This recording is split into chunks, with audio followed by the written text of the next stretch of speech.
So many businesses make boring ads. And the reason the ads don't work, the reason the ads don't have anybody paying attention to them is because they're boring. Please stop making boring ads. Do yourself a favor. And if you can't figure out how to make an entertaining ad for yourself, hire someone to do it for you. Because the number one way to get people's attention is to create something that's going to grab their attention. Hey, what's going on, everybody? And welcome to another episode of Legacy's Journey, where we talk about creating what outlives you. I'm your host, Cameron Williams, owner of Kinley Consulting, where we focus on strategic financial growth for marketing agencies so that they can live the dream life they deserve and not be a slave to their business. And we do that through consulting and CFO services. Now, we are on season 2. I told y'all we are going to go out here and find the best, the biggest, the people that you may not even know is behind the scenes. And one of those people, I've got to see him speak, I think 2 times now. And the way that his mind works is just like, you ever seen water run and how it just smooth like out the faucet? That's how he talks about marketing and ads. So after just seeing them speak at this conference we went to, I was like, you know what? I think I need him on a podcast. So, ladies and gentlemen, Mr. Ken is in the building. What's going on, sir? Oh, thank you for having me. Boy, with that intro, I was about to get up and start looking for whoever you were introducing. All right. So you got to tell the people who you are, name a company, what you do, so that they may not understand your greatness yet. They will by the time we're done with the call. All right. I'll give you, intro. You betcha. I'll give you the 30,000 foot overview. I was an ad nerd from a kid. From the time I was a kid, I created advertisements in my bedroom because I thought they were the coolest things. And I went into a business that most Jewish kids from New York don't. I didn't become a doctor or lawyer or dentist. I became an ad guy. And I've been in the advertising industry now for 40 years. I've worked with some of the world's biggest brands, Coca-Cola, Budweiser, Frito-Lay, Berkshire Hathaway, Tiffany and Company, the NBA, every team in the NFL, and 7 Super Bowl ads. So I've done a lot in the advertising business, and I love what I do. I eat, breathe, and sleep it. Like some people get up in the morning and they nerd out on spreadsheets. That ain't me. Right? I know you are. I'm the guy who hears jingles in his head. I'm the guy who can remember every ad message that was incredible. From my childhood. People think that I'm broken, and I just call myself an advertising savant. Okay. So how's that for an intro? That's what I'm saying. So see, he already got into it. So I'm going to go here. So tell us, just to kind of start and paint the picture, how did you get your start? So you liked ads as a kid, but like your first job, or did you go to college and say, yes, this is what I want to advertise? How did you get into it? So how I got into it, I was a little kid, 12 years old, and I was fascinated by radio ads. And so I used to have a cassette recorder, a double cassette recorder in my bedroom, and I would record radio ads and then edit them apart so that I could isolate the ad from the other ad. So it was a very complex thing, probably overcomplicated the whole process. But I would break down the ads and why they worked and what was cool about them. And then I got really excited. The next year, I was 13. I had my bar mitzvah. And if any of you have ever been to a bar mitzvah, you know that like there's gift boxes, and then there are the crazy uncles who shove envelopes full of cash in your pocket in the bathroom and say, don't tell your parents. I had one of those. And with Uncle High's gift, I was able to buy all the reel-to-reels and mixers that I needed to create a professional studio in my bedroom. So at 13 years old, I was making radio ads. I was writing ads as well. And I never thought about like, oh, wow, this is going to be my career. It was just this thing that I loved doing as a kid. Some people were into games, Dungeons and Dragons, right? Or whatever the games were that they were playing, when I was a kid. I wasn't. I just wanted to write. And so my first advertising opportunity, interestingly enough, came from a local bike shop that I frequented, Buddy's Schwinn Bike Shop on Casino Boulevard in Queens, New York, for those of you who remember, right near the White Castle, the best place ever. If you've never had a White Castle, don't judge, and don't tell me Crystal Burger is better, because it's not. Okay, So I'm just being real, Cameron. Like, I've had White Castle. I mean, oh, it White is better Castle. than Crystals. Yes, they are. It just was, It- so I did this. I did this ad for Buddy. I went into the bike shop one day and he looks at me and he goes, "Hey, Moskowitz, you're pretty good with words." I'm doing this ad, and it was not even for like the city paper. It wasn't for the New York Times or the Daily News or the New York Post. It was for this like little local paper, some like silly. I couldn't even remember the name of it. Anyway, I wrote the ad, and it was great for him. He was happy. And then a few months later, he wound up buying an ad in the Daily News or the New York Post. And I wrote that ad for him as well. So those were really the first like paid jobs I ever had in advertising.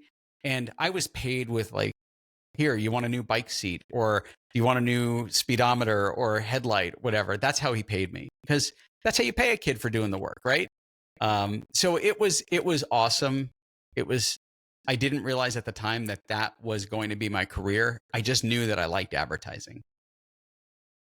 Okay, I like where this is going. Let's keep on the story. So that's at 12 or 13.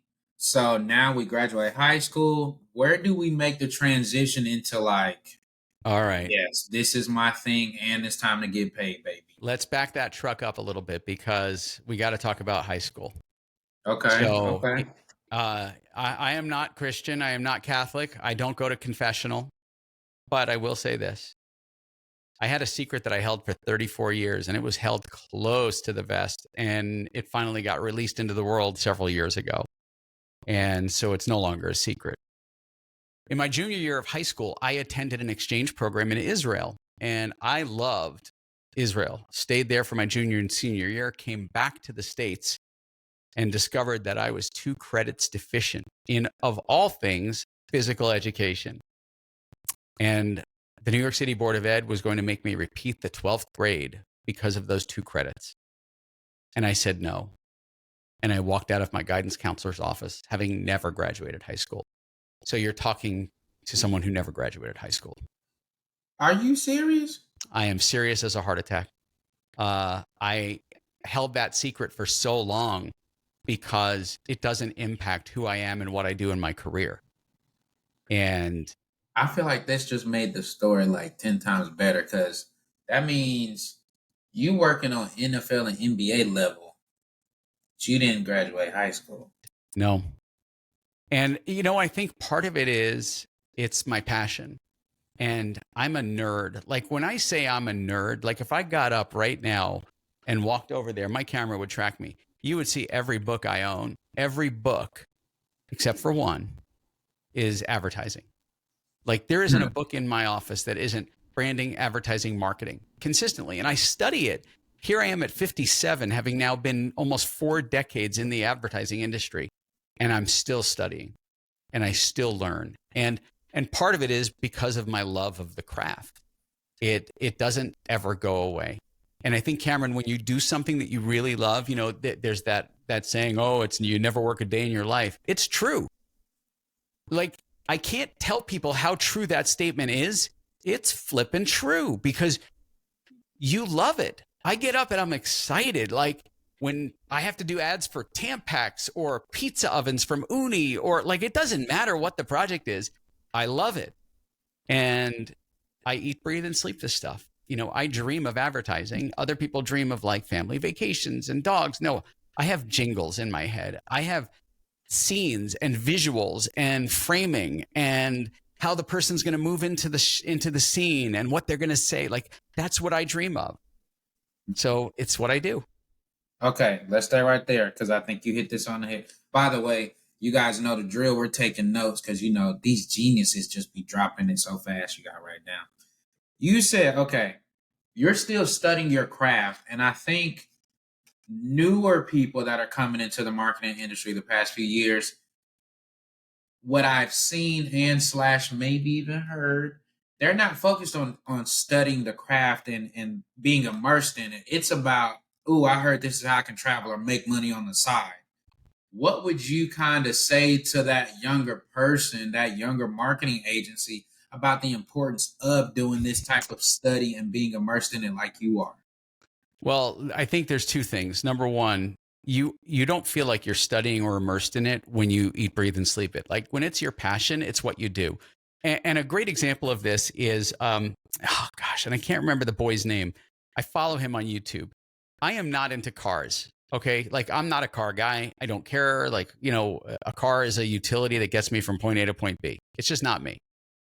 This kid is a gearhead. He's like 8 years old and he's taken apart engines and he knows compression settings and valves. I don't even know what those are, but I heard him talk about compression settings. I will watch this kid's videos as he tears apart engines and fixes problems. And I'm not even into cars. Why? Because I recognize the same passion in him for cars exists in me for advertising. So if you're really into it, you're going to immerse yourself in it. What I believe is happening is many people are taking the shortcut approach of, well, I'm going to make a lot of money really fast. And I say to you, that's okay. At some point, you're going to grow up and you're going to realize it's not all about money. Because I can tell you at 57 years old and having just gone through a year of cancer treatment, you can always make money, but you can't make more time. And so right now, while you're hustling and grinding and trying to make all the money you can, and you're dropping that cash at the clubs because you want to show that you're a baller, fine. At some point, time is going to catch up to you and you're going to be like, wow, this really sucks. And that's when it's going to hit you in the face. And That's so cool. I was chasing money. When I was in the corporate world, Cameron, I was chasing money in my 20s, my 30s. And I can tell you, like, the conversations I had in my head, and I think we all do have these conversations at some point. Not the kind that, like, you hear whispering or a dog talking to you, different conversation. The kind where your inner voice talks to you. I just want to clarify that there's a difference between psychosis and, yeah, just making sure. The voice in your head is giving you direction. It's telling you which way to go. You got to listen to that voice in your head, because what that is the voice in your heart. And I totally shifted gears on you here because I think it's important that people listen to their hearts and don't just chase the thing. We're doing a lot of shiny object chasing these days, Cameron. And I know this got real. I switched the energy really fast. No, But I'm good. Keep going. I think it's so important because I see people who are, and I'm not crapping on people who take an advertising or marketing course and then hang out a shingle. Good for you. But you also do a lot of damage because you don't know what you're doing. Yeah. And that course doesn't make you an authority in what you're doing. What makes you an authority is immersion, experience, being a practitioner. And when you get to that level, you've earned that trust. And so I feel like those people that are chasing dollars right now, at some point, time is going to catch up to you and you're going to be like, wow, I should have been doing all of these other things. And you're going to find your passion and then you're going to have to start over again. And that's cool too, because you've got to go through this exploration. Okay, just got really heavy, switch gears. Sorry. It's okay. Now, one thing you just threw out there that was real subtle. You said that you were in corporate at first. Yeah. So give us a little bit about that, because a lot of people would say, like, ooh, what we've seen across the board is a lot of people are starting in sales from some corporate job and then transitioning over. So what are maybe some things that you got from your corporate experience that you're using now that's still helping you to grow? So interestingly, when I was in the corporate world, my biggest challenge was I was only there to do the song and the dance to sell the deal for the client, because that's what the creative director did. So if you ever saw Mad Men, I'm like the Don Draper. And so I'd come into the room, razzle dazzle them with the idea, the concept, the campaign, get them excited. They say yes to the deal. The sales rep closes the deal. I walk out of the room. They get to go on the cruise in Mexico and they thank me with a pizza. By the way, that's part of why I left the corporate world. At some point, you realize your value and your worth is more than the appreciation and respect you get. And when you do, it's like, wow, it really doesn't matter how much money you pay me. Like, I work hard for you guys and nobody gives you the time of day. That's a problem in the corporate world. So how do I apply these lessons? Number one, I treat clients like personal relationships, like friends. And I do this because one of the things I learned in the corporate world is when you just treat your client like a paycheck, when you treat them like a line item on a spreadsheet, that relationship is never going to last. When you develop a relationship, a true understanding of your client, their business, their wife, their kids, their daughter, like whatever it is, like you want to know everything about them.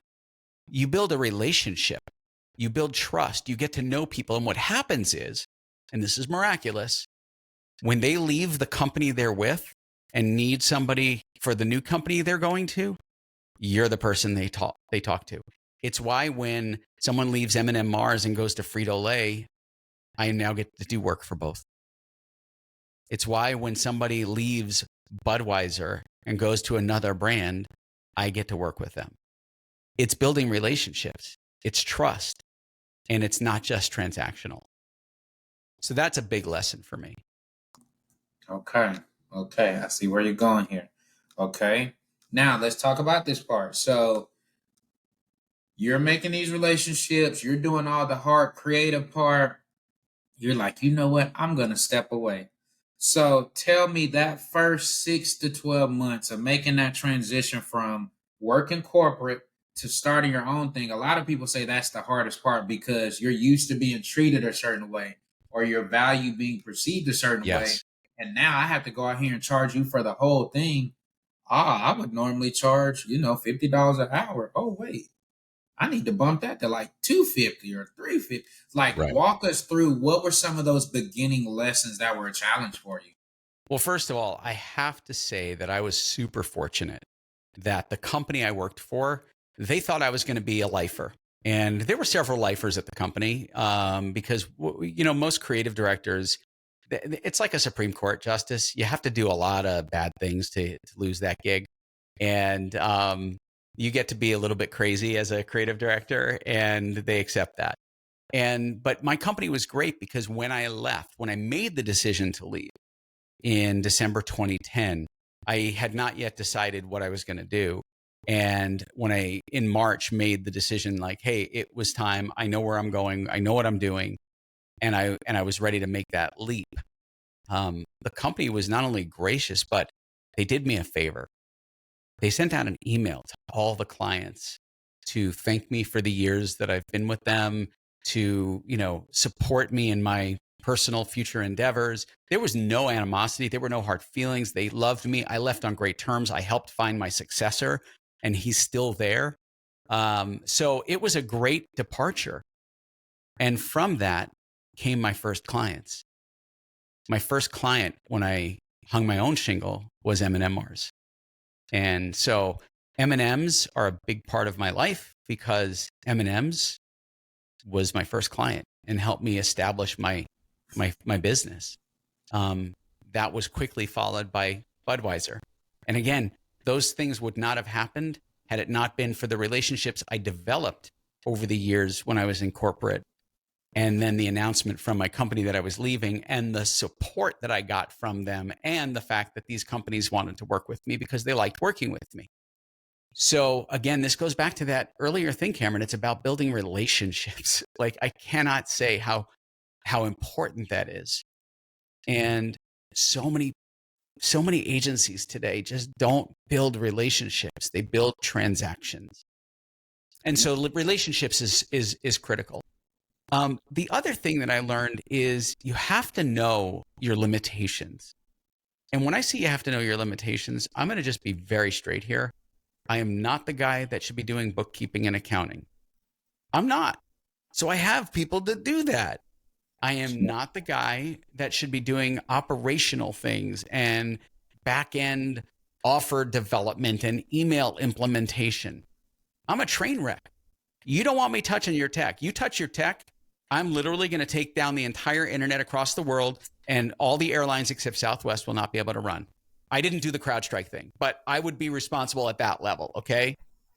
So you don't want me touching that stuff. I have one thing I'm really good at, advertising creative. That's it. I spend my day like in this office. I wonder if my camera's tracking me. Let me get my camera to track me for a second. There we go. Now my camera should be tracking me. Okay. In my office, and I'm going to walk away from my microphone. Okay.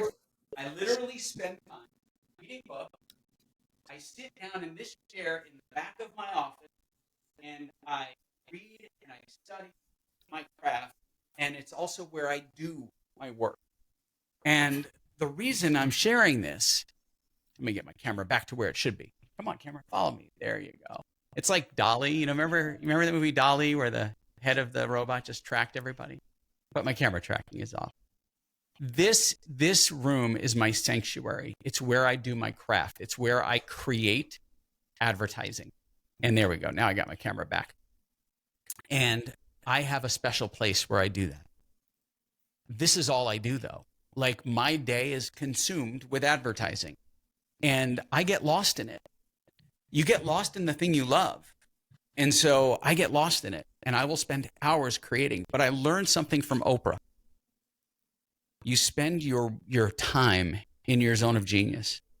And if you only do that, your business will grow. I don't chase revenue anymore. And that's what I was saying earlier when I kind of went off the rails.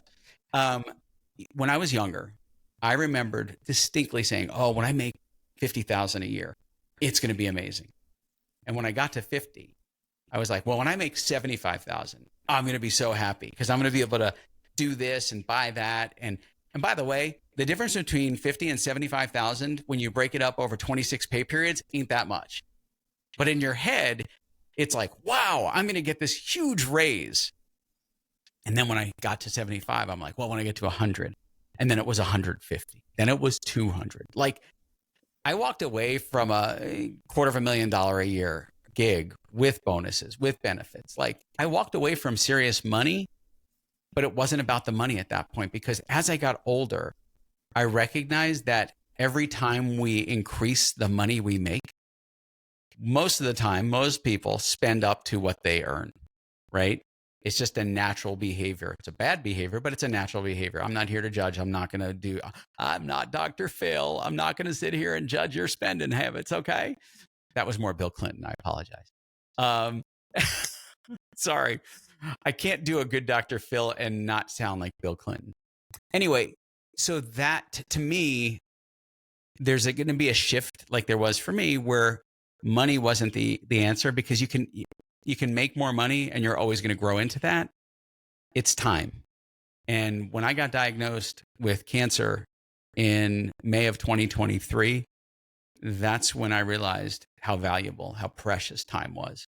And because you don't know when your number's up. And people live in this delusional world of, well, I'm just going to keep hustling and grinding. I'm going to make my money and da-da-da-da. And they're going to live life. And by the way, they're not really living life because they're so busy in the hustle and the grind that they don't get to experience life and live. They just hustle and grind. And when I had this profound experience last year and over the past year, my last surgery was just April 14th of this year. So I'm just newly done with all of this. Time is the biggest thing you can't buy back. There's nothing that's going to give you that.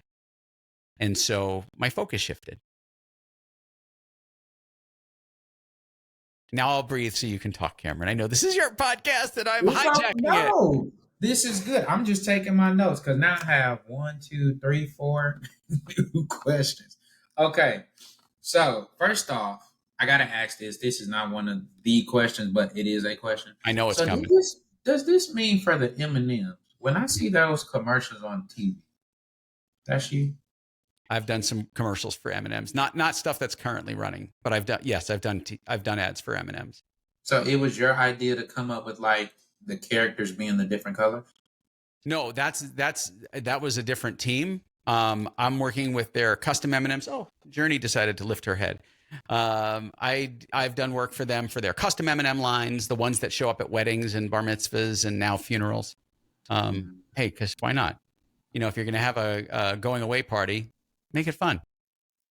That's fair. That's fair. Okay, let's go there. Now, one thing you just harped on, which I think we need to spend just a little bit more time on, you're talking about making amazing relationships. What are some things that you are doing or have done to build those? Because I think we all talk about less churn, more LTV, but I think the key to that is making these better relationships. So, what are some ways that you've done that over time that you've seen has really helped to keep Oh, the client engaged and happy? absolutely. So first of all, I'm a big shout out to my friend and mentor, Gary Vaynerchuk. Gary taught me something early on, and it's something that I still do to this day, and I will never stop doing: surprise and delight. If you have a client that you know is into a specific thing, it doesn't matter what that thing is, surprise them, delight them, do something special for them. And so I regularly like to surprise and delight clients, but I also do things like, for example, in a few weeks, I'm going to be in Atlanta for a 3-day client strategy session. And I end my days with the client at 5 o'clock. But I also make sure that I have time in the evening to meet up or have dinner with other clients. So I'll shoot them a text message, I did this yesterday. I said, "Hey, I'm going to be in Atlanta from this date to this date. I've got 3 available nights for dinner. Do you want to get on the calendar?" And so I prioritize them. They're suddenly important because I'm coming into town for another purpose, but I want to see them. Now, you may say, "Well, that's, silly. You're just stroking a client's ego." I'm like, "No, I'm building relationships." I also know their family names, like everybody in their family. I do keep track of, and now I don't remember it because it's in my calendar. I keep track of birthdays, anniversaries.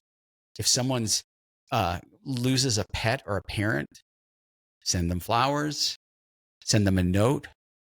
Like, pay attention to that stuff because it creates a bond. I regularly get together, like, not my clients are all over the world. So when I'm in a different country or in a different state, I make a point of going, "Hey, I'm going to be an hour from you. Why don't we meet halfway and have dinner?" Why not?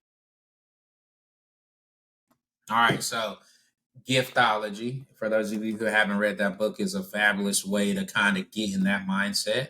But I think that's super key. Okay, talked about spend time in your zone of genius and your business will grow. I love that. All right, now let's bring it present day. So now you don't have to tell us your client roster, of course, but tell us. I'm trying to think of what best serves the listener, not my personal questions. I want to ask about the NBA and the NFL stuff. I want to be like, what did you come up with? So I can be like, oh, I know who did that. All right, let's talk about, I don't know if you want to call it connecting relationships, but maybe we'll say parlaying relationships because to your point, okay, 2010, I was starting off with 2 people. How do you end up, I know how to phrase this. Okay. If I'm a young marketing agency or even an established one, how do I get in front of these bigger contracts and opportunities that everybody wants? I mean, who wouldn't want to do ads or promote, the NBA or whatever? So, what are some tips you can give to better position yourself for higher quality customers? All right. So first and foremost, most, and I'm going to air quotes this, which is going to be a little bit jerkish. Most agency owners today have no idea what an RFP is. Real businesses put out RFPs, or requests for proposals, into the ether online because they're looking for creative marketers to do awesome work for them. And do you know how I win RFPs? I don't show up with a concept. I don't show up with a storyboard. I create magical ads. So when they see it for the first time, they're seeing a finished advertisement. And I do that because I know how to win an RFP. And so for young agency owners who want to grow their business and get a roster that looks like the roster of clients I've worked with, RFPs are the way to go because you have the chance to game the system. Most of the big agencies out there, the big ones, right? We all know who they are. And I'm not talking about like the 5-person agencies. I'm talking about the 1,000-employee agencies. Most big agencies out there are the ones winning the business because they've got the team, they build RFPs, and everybody knows them. But the reality is that today, a small agency can grab that business if they're smart, if they know how to grab the attention, if their creative is on point. So that's how I would grow. And by the way, at 57, I still grow that way. I have no problem putting my hat into the ring against every agency out there. But what happens is that because I've worked with so many people in the industry, they know me and they go, oh, wait a second. We can get him on this project? Super cool. So it gives me a leg up. But that comes from years of doing this. And so that's what I would do. Okay, I like that. Basically, come with your best on the front end. Don't try to come in like, oh, what do you want to hear? Just come on in with the heat. Just bring the heat Yep. off front so they can really get in it. All right, let's talk about this because I'm sure you have a team, of course. How has your team changed and grown? Because you made a point to say earlier, I know that my zone of genius is being creative, not back end, not tech, not numbers. I have people for that. Kind of walk us through what that looked like for you because I'm sure that wasn't a day one thing. I'm sure No. there were maybe mistakes and blunders. So, like, what have you learned about growing a team that still can support you and leave you alone to do what you do best, but still help push the vision forward? So I can tell you that I'm also a terrible people manager. And so I do well. So Cameron, obviously you've met me at some conferences. I'm a people person, but I'm not a good people manager. And so I don't want to manage a team. I want to just stay in my little cave and do what I do. And so everybody that works with me, whether it's operations, whether it's writing, whether it's systems, whether it's accounting and bookkeeping, they are all autonomous but they know what they need to do in their jobs. And because we work with adults who know what they're doing, they don't require a lot of babysitting. I think people tend to over micromanage I guess overmanage, micromanaging and over micromanaging. Really bad management. How's that? People tend to micromanage team members and they tell them how they want the job done versus letting the team members who know what they're doing do the job the way they know how to do it. And I'll give you a perfect example of this.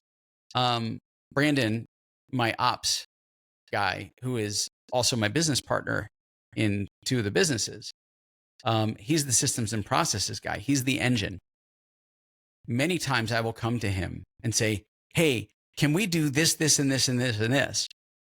But in what I'm asking him, I've already come up with my own solution, which is not great because my solutions are terrible when it comes to systems and processes. And so I've been working on this over the years, not telling him how to do what I'm wanting to do, but giving him the end result that I'm trying to accomplish. And then at that point, he can engineer the solution that gets us there. And so you have to trust that your team is capable and competent of doing their jobs without you hovering over them like a helicopter parent. And so I don't hover over anybody, and I don't want to because I'm not a good people manager. And so I would rather go, here's what's going on. Here's the cool stuff. Here's the not so cool stuff. You guys are doing a great job. And go back to doing what I do. And then when there are challenges, when things arise, when a need comes into like, hey, can we talk about this? Yes, absolutely, of course. Every organization has their challenges. One of my team members, had a parent in ICU after a major heart issue. That's stressful, and that also impacts their work. Another team member had a child that ran away. Like that's really impactful stuff on their lives. You have to be able to have some grace for those people when those issues occur, but also know that they're adults. And if they say that, hey, I can't do it this week because of something, that's fine. You got to be okay with that, but you got to trust that your people are doing their jobs. Okay, I like this. I also like how you just slipped this in. You said both businesses with the S. Yes. Well, actually, if you look at all of them, there's probably 5. Oh my gosh. I don't know how you left this out, but now we gotta go there. Now, you and I know that's another, so many new cool things. People are like, oh yeah, I need to start a second business. I want to have multiple streams of income. You are clearly doing it at a high level and you have 5. Tell the people, A, when you should start business number 2, because I think that's super important. And then B, how are you managing all of them and giving them the proper time and energy? Okay. So the first, the first question, when do you do it? I think when you realize there's an opportunity and a hole in the marketplace that you can scratch that itch. And then what you do is you create that other entity. I think oftentimes we create something because we have a belief that there's a need, because we're trying to make something that we just want to sell, versus, oh, wait a second, look, there's a need here. It's how I built Ad Zombies originally. Like, there were people complaining that they didn't know how to write Facebook ads. Ad Zombies started as a Facebook ad writing company. That was it, a very narrow focus. But people were complaining that they didn't know how to write Facebook ads, or they couldn't write ads that were compliant. And so, like, I have a lot of experience writing ads. So I just went in and said, hey, let me help you. Here's the reason why your ad isn't converting and why it's not working. I think that so that company grew out of a need. People struggled with writing, so a company was launched that helped, and that was where Ad Zombies was birthed. I think what you do is you look for where the opportunities are and where the need is, and then you build your business around that, fulfilling that need. Because as soon as you can scratch that itch, you're gonna grow a healthy business. That's cool. I mean, I love this. You start a second when there's an opportunity or hole in the marketplace, not just because you believe it. It needs to already be a need.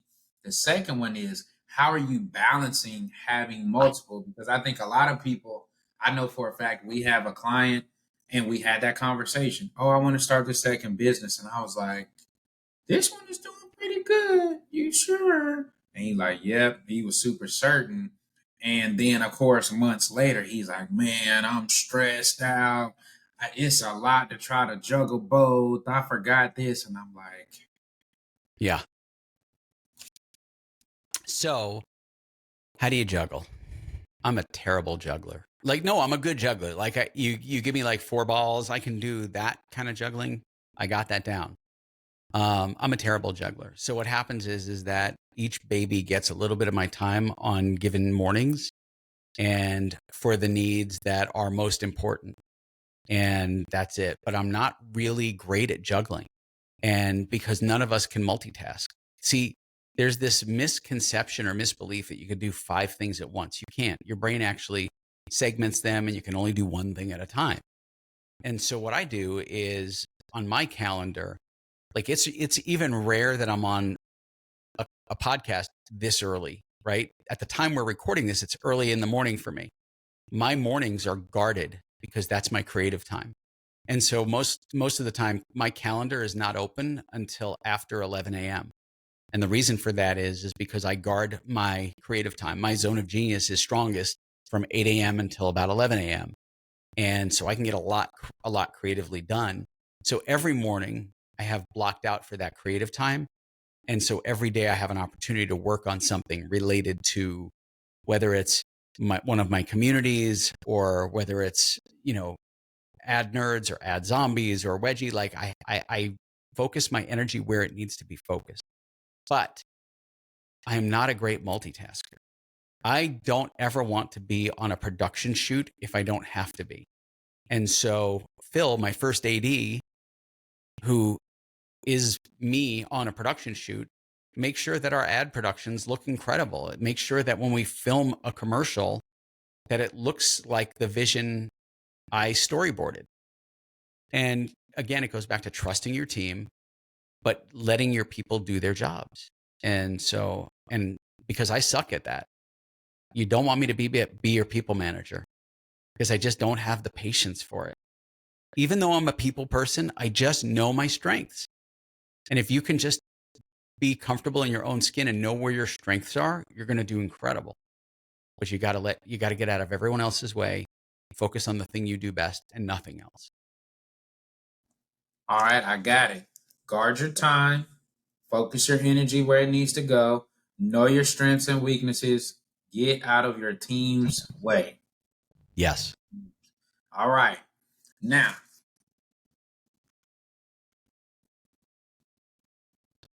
I still want to, I'm going to do it anyway. Hey, it's my What? show.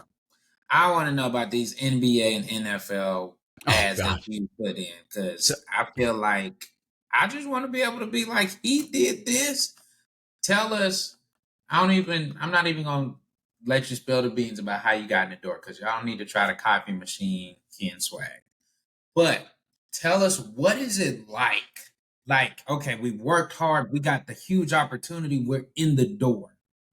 What is that pressure like in having to deliver for the NBA, Budweiser, Eminem? Like these aren't small businesses, you working out your home. These are billion-dollar industries. Speak to us about like what is it like doing, which I'm sure to you, like I'm still just doing my same thing, but the stakes and knowing how many people this will touch or go through or put eyes on it. there really isn't any pressure. And Oh, okay. See, I made that sound so bad. I'm sorry. no, no, no. And I'll tell you why. First of all, it's a calmness in knowing your abilities. I know my abilities as a creative. I know what I'm capable of. So I never sweat that.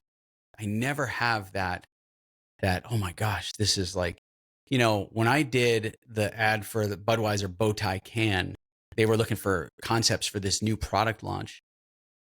And I took an existing jingle and we recreated it, and ZZ Top song, Smart Dress Man, and we recreated it, and we were playing around with the lyrics, and it was girls go crazy for the bow tie can, and I'm like, perfect. So we got the hook for the song, right? Creating those things is fun for me. It's a game. Like everything I do in my business is a game, and I love playing the game of advertising. So I don't ever feel pressure.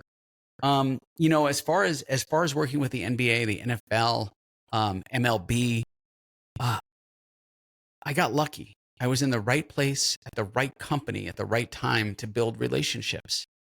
And I built relationships with people to where, you know, I loved getting to do sports promos for the NBA and the NFL. Like the fact that I've done promo work for every team in the NFL is awesome.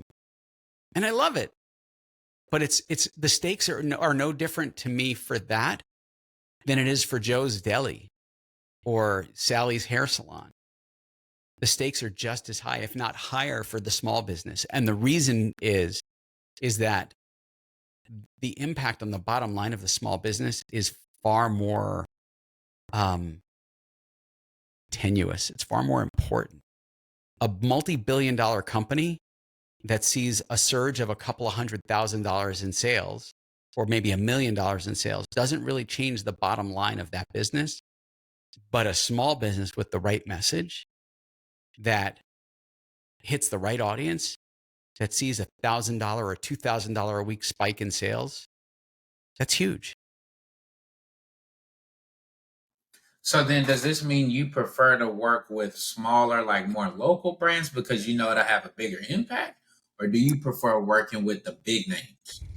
Yes, I like doing both. And what I do with the small brands, like that's why I built my BAM community, is so that I can work with 40 to 50 small businesses, help them compete with big brands, but on their budgets. And that's what that community is about. It gives people access to me for, every week for 90 minutes. And then we have like live chats on Marco Polo. And I do that because I know what I bring, the value I bring to a business in terms of their branding, advertising, and marketing. So I'm helping businesses compete on that stage. For me, that is where I really fuel the passion for helping small businesses is through my BAM community. Because the big brand stuff, like that just comes. Like that's just business that I know how to get and find and do. Small businesses are the ones that like it has the biggest impact on their bottom line. Like that's what I love seeing when a business owner has like I had, and I don't want to, I can't repeat the language that was on his Marco Polo last night because I don't want to offend your audience. But a client was so excited that he was dropping F bombs left and right. on a Marco Polo to me because of the results. And like that makes such a difference to me. That like means the world to me because I know what I do has an impact on their business. Okay, let's go there. So since we're keeping it more local, 3 tips to give to the, we'll just say, local business that if they were to use advertising and marketing will help them to grow their business within the next 90 days. Make your ads entertaining. Start with something that disrupts the pattern. And whatever you do, don't consider $5 a day a winning budget to grow your business. Because I see too many businesses say, I tried $5 a day for like a week and I didn't get anything. You have to realize that budgets go as far as your audience size. And so a $5 budget may only tap 0.1% of the metro audience of the city that your business is in, right? Think about Dallas, right? Huge sprawling city. If you ran $5 a day in Dallas, that money is going to be spent really quickly and you're never going to really hit your targeted audience. But if you have like a small business in a specific area, that $5 may work well if you target it in. So you've got to be funny. You've got to engage your audience right from the start. Entertain them. Stop making boring ads. Listen, I want to make sure everybody hears me. You're going to get to see this cold sore under my nose. Stop making boring ads. Sorry, Cameron. Listen, I'm real. Okay. I can't change who I am. Okay. I mean, this has been days. This is what stress does. No, I have no idea why that happened. Anyway, I'm sorry. Did I throw you? Come on. I saw you. No, you haven't thrown me. I'm with you. Make it entertaining. Okay. Disrupt the pattern. Yes. $5 a day is a no. Yeah. And so many businesses make boring ads. And the reason the ads don't work, the reason the ads don't have anybody paying attention to them is because they're boring. Please stop making boring ads. Do yourself a favor. And if you can't figure out how to make an entertaining ad for yourself, hire someone to do it for you. Because the number one way to get people's attention is to create something that's going to grab their attention. That's all. Okay, let's talk. Dang, now this is good. Okay, now when they make this ad, which ones have you seen drive more ROI? Is it a free giveaway? Is it entering into a contest? Is it sign up right now because the price is right here on the screen? So it's always a good solid offer. So here's the problem with the free giveaway. How many people, show a virtual hands? Just raise your hand even though you can't, unless you're driving, then don't raise your hands. How many people have downloaded a free something? See, everybody's hand goes up. How many people have actually opened it? Now I'm going to make up this number. I'm going to say maybe 10% of the people raise their hand there. Okay. Free has no value because people perceive that if you're giving away something for free, it's not really that valuable because no one gives away anything valuable for free. So my low fruit, like for low fruit offers, I don't do free. Do a self-liquidating offer. Do a $5 or $10 thing because there's suddenly value in the thing that you were willing to give away for free. You may get less people downloading it because they don't want to necessarily pay the $10 or the $5. However, the people who do are your ideal customer. Okay. Now, as far as giving away stuff, I don't like giving away stuff. It's just not going to get you the ideal customer. It's going to get Peoples. Yeah, it's going to get people who just want free stuff. And so always the best thing to lead with is a solid offer. And, I was demonstrating this tool that I created called the 40-Year Copywriting Bible. And I was demonstrating it online yesterday. And I used a hair salon called, I think it was Spirals. They specialize in curly hair in Manhattan. And it started to generate ad copy for this real salon. But when you have an offer, and the offer was like this curl conditioner for a $45 value for free between now and August. By the way, this isn't a real offer. So if you're watching this and you're in Manhattan, you have curly hair, don't. I was demonstrating the AI, right? I just want to make sure I'm clear on that. I don't want people rushing this salon and going, hey, I heard on this podcast. No, it's not real. Anyway, my point is, when you have a good offer, the good offer is going to drive enough curiosity for new potential customers or clients, depending on what your business is, to drive them in. If it's a good offer.